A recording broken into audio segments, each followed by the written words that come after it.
Giatangan karon ang nagkaduol ng Ultimate Dragon Boat Race nga ipahigayon sa Miramaw Wharf sa lungsod sa Dauis, Bohol.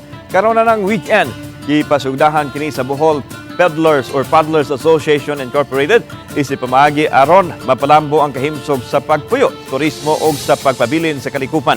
Ipaabot nga mosalmot ang 30 ka mga teams nga gilangkuban sa 300 ka mga paddlers gikan sa nagalain-laing rehiyon sa nasod. Gitawag kini nga Endurance Non-Stop 7 Heat Race nga labing una sa Philippines Dragon Boat Circuit.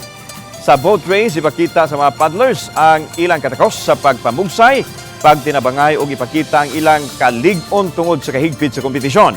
Matod sa Bohol paddlers nga ang kadagatan sa lalawigan nagpabiling haom din ipahigayon ang Dragon Boat Race. One of the things nga atong gi-promote ani sports tourism. This is one way of keeping the spirit of dragon boating alive, and for them to look forward to Bohol's event kay this is a very unique race format.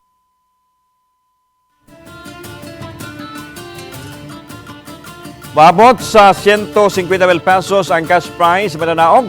Nagsugod ang Dragon Boat Racing sa Bohol niadtong 2013.